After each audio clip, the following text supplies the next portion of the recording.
We talked about Frankie Beverly. Mm-hmm. And you saw me. When Frankie Beverly passed, I was just on the balcony, quiet, listening to Frankie Beverly songs, silently weeping to myself. And we talked about Frankie Beverly. But somebody else passed, and I didn't know it would affect me as much when they did pass. And that is top 5 black names all time. Probably founding member of the greatest musical group ever. Not black. Greatest musical group ever. Top 5 black name all time. Ooh. Tito Jackson. Oh, okay. Y'all know the story about Tito? Y'all know how the Jackson 5 started? Yeah. So, we're talking about black boys, right? Tito Jackson, if you didn't know, was the guitarist for the Jackson 5. The greatest musical group ever. Mm-hmm. Only other group I'm hearing is Destiny's Child. That's it. That's it. Jackson 5, Destiny's Child, and then the rest starts with New Edition, and then you get your other people in, like the Beatles or whatever. Mm-hmm. Greatest musical group all time, Jackson 5, started like this. Tito Jackson, guitar player for the Jackson 5. Before Michael could sing, before Marlon could dance, Tito Jackson was sneaking into Joe Jackson, that's right, abusive Joe Jackson's room to play his guitar. Tito Jackson was learning how to play the guitar while singing. He was playing the guitar, his mother was singing, and then his brothers would come in and join. One day, Tito playing the guitar, everybody having a good time, pop a string off the guitar, broke. Tito Jackson being all of, I think, like 11 or 12, I don't know how to change no damn guitar string. I'm not even supposed to be playing this joint. Mm-hmm. So he's sitting in the living room, this is how I imagine it. He's sitting in the living room, his mama's sitting there with him, they got the broken guitar string. Joe Jackson come in the house after work, see the broken guitar string, and what does Joe Jackson do? What's the first thing Joe Jackson do? Yelling and screaming and trying to beat his ass. And beat the shit out of Tito Jackson. Mm. Second thing Joe Jackson does. Joe Jackson says, let me hear you play. Yeah. I beat the shit out of you, now let me hear you play. Tito Jackson get on the guitar, get to strumming the guitar. Joe Jackson is so impressed, he's like, you know what? Not only am I going to teach you, this is your guitar now. Yeah. And thus, the Jackson 5 begins. There, with Tito Jackson being a badass little boy, sneaking into his father's room to learn something beyond theory. Mm-hmm. Tito Jackson gets his ass whooped, and as a result of getting his ass whooped, he gets his father's guitar, changes the string on it, of course, and now they get to start the Jackson 5. I think about this every time I think about black men and education. Here you go, sweetheart. I'm worried about the boys. And I'm worried about the boys because there is a systemic failure that is happening amongst black men when it comes to boys. Now, actually, I noticed I've been doing this thought experiment. I have been researching this exact thought since I was 14 years old. Why aren't black boys more successful in formalized school situations? That's new. Every time I think about Tito Jackson, I think about these badass little boys who are moving beyond theory into the actualities of education. And I'm worried about the boys. When I was reading The Message by Ta-Nehisi Coates, is a letter to his students. Mm-hmm. And in part of this conversation, Ta-Nehisi Coates says that the problem with education is that we have become repositories for information rather than being experimenters on education. Yeah. And it's such a fascinating thought because not only 2 pages earlier, Ta-Nehisi Coates admits to being a middling student, a 2.5 student, but also being a prolific writer. How does that happen? Mm-hmm. How do you have an individual who can have 2 New York best time sellers, a genius considered according to the MacArthur Foundation, but have a 2.5 GPA? How does that happen? Ta-Nehisi Coates goes on in the book to describe that he couldn't stand still. He couldn't stay on task.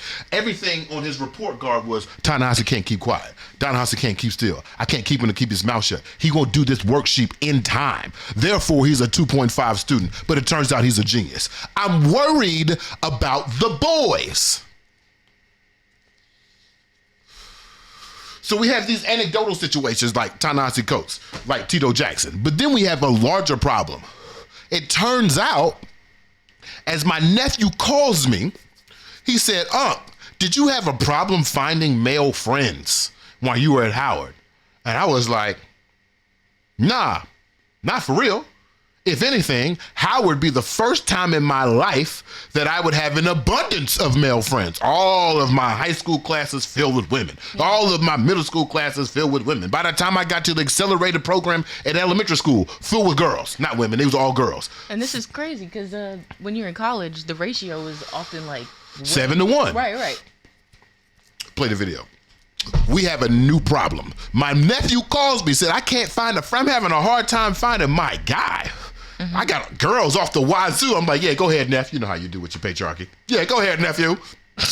I can't find a male friend to save my life. I done had 3 roommates so far. 3? Yeah. Damn. They up and out of here quick. Sheesh. Play the video.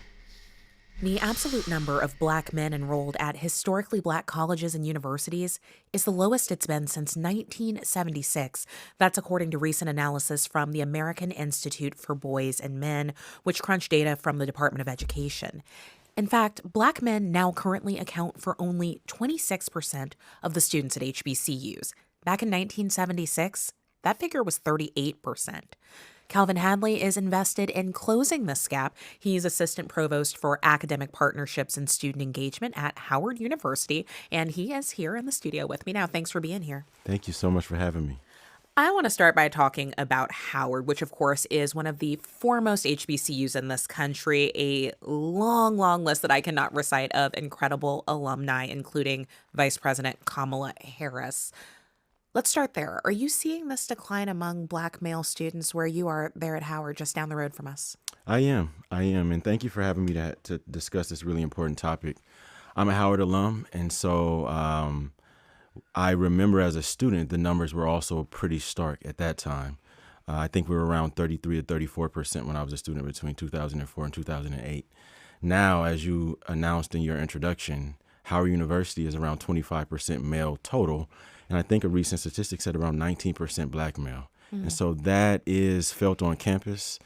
That is felt, I think, in our social clubs. It's felt on the yard. And I think many of our male students have commented that in some of their classes, they're the only male in their class. So I will just say I did not attend an HBCU. I attended a PWI, a predominantly white institution, but I have so many friends and family members who attended HBCUs. They talk to me about what that experience has meant to them, not just while they're on campus, but when they go out into their professional lives. They stay connected to the HBCU experience. They stay connected to communities like the Howard community that you represent. So I just want to ask you, when there are fewer black men on campus, walk us through, what does that mean? What do we lose when those black men are not as robust a presence on campuses like yours? By the time students actually come to college, we're dealing with the males that have actually transcended what we call the belief gap. This gap in between what students can actually achieve and what their professors, teachers, counselors believe they can achieve. For black males, that gap is the largest. When they get into the campus experiences is significantly impacted by the imbalance, right? At every educational institution, we want a diversity of experience. And so when you don't have as many males in the classroom, that diversity of experiences is significantly impacted. It gets even more scary when we trace it forward, right? I think we're dealing with some really unique statistics right now. Black males, as we will dive deeper into this in a moment, are graduating at a much lower rate than black females. And that's across all colleges. Across all colleges, not just HBCUs. Right. And so this drop in the past decade has been seen more drastically. But the reality is this is not a Howard problem. This is not an HBCU problem. This is not a PWI problem. This is an American education problem. We have an American education problem that leads to fewer black men graduating college, attending HBCUs, attending school. Mm-hmm. Right? So, okay, we've outlined the problem.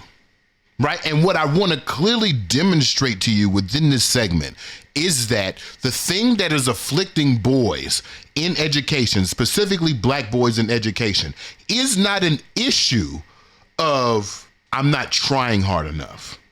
Right. It is not an issue of merit. It is not an issue of something that oneself can control. It is a systematic failure that is happening, allowing these black boys to get to these positions. So when I ask the question of why can't stupid systemically stupid black men be in power, it is not a question of can we not let our boys be their best.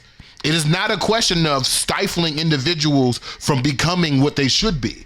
It is a question of we have a systemic problem that has resulted in a whole magnitude of niggas who are systemically stupid. Mm-hmm. What are we supposed to do with them? Are they powerless? Are they voiceless? Do they not deserve representation? Or do we cast them away? Do we do as Barack Obama says? We talk about you to your mama and your wife and hope they can get you right. We have a systemic problem here.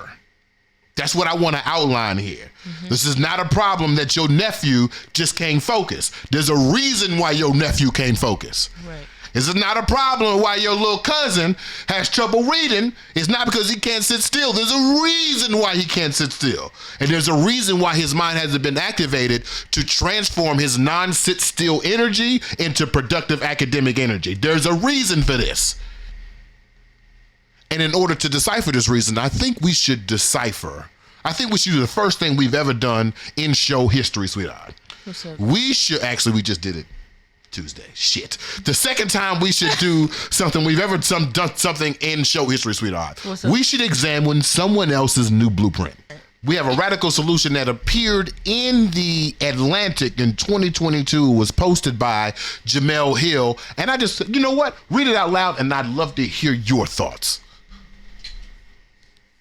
Redshirt the boys. Mm-hmm. Okay. Why boys should start school a year later than girls. That's it. Okay. That's the new blueprint. There's a whole lot of explaining, but at the gist of it is this individual thinks that the solution to this systemic problem would be to start boys at school a year later or have them in school a year longer. What are your thoughts? I'm strongly against this idea. I don't think it's fair. And you're generalizing the whole, every boy just because, what? It doesn't make sense to me. Me either. No. And not only does it not make sense to me, it actually triggers something in me. Yeah. We've talked about this before, and I find myself when I'm thinking about this, about how you would socially embarrass, how you would intentionally leave behind legions of boys. It triggers me because what I think the actual problem here is, the systemic core of this whole problem is the reason why black boys are having trouble in school, the reason why you can have a prolific writer have a 2.5 GPA, everybody's willing to leave black men behind. Mm-hmm.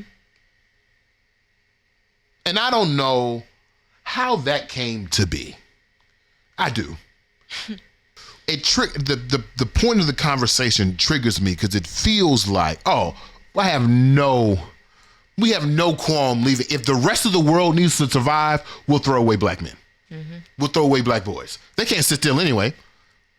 It's as if we don't already know what the school to prison pipeline is, which is to devalue black boys within the educational system, set them up for systemic failure, and then eventually pipeline them directly into prison for free labor. Right. Slavery did not end. Nope. That's the pipeline. The best part of waking up is being more and